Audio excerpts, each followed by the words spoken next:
शाणे, तुला या स्पर्धेत भाग घ्यायची परवानगीच नाहीये. तुझ्या भावाच्या नावावरती तू कसं काय भाग घेऊ शकतेस ग? भाऊ कुठे? बहिणीला पाठवलं स्वतःच्या ऐवजी. काय बायकांच्या माघारी लपतो तुझा भाऊ? त्यापेक्षा बांगड्या घाला बांगड्या भावाला.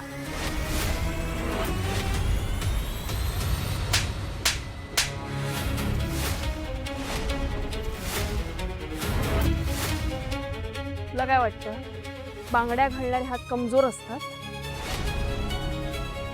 हा बांगडी घालणारा हात कधीच कमजोर नसतो, लक्षात ठेव. आणि दुसरी गोष्ट, माझ्या दादाबद्दल एक जरी शब्द वाकडा बोललास तर जीभ हासडून हातात दे, लक्षात ठेवायचं.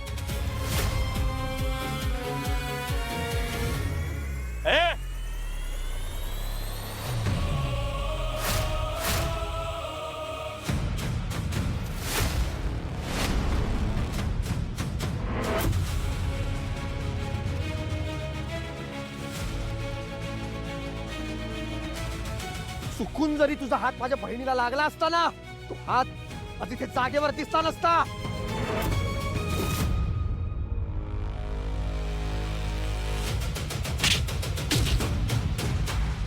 बांगड्या घालणाऱ्या हातांबद्दल बोलतोयस?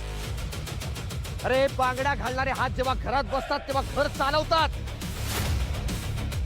आणि घराबाहेर पडतात ना तेव्हा देश चालवू शकतात. आणि माझी बहीण ज्योती इथे येऊ शकते, या स्पर्धेत भागही घेऊ शकते, आणि तिने हे दाखवून दिलंय की ती स्पर्धा जिंकूही शकते. तुमच्या सारख्या सगळ्या पुरुषांना हरवून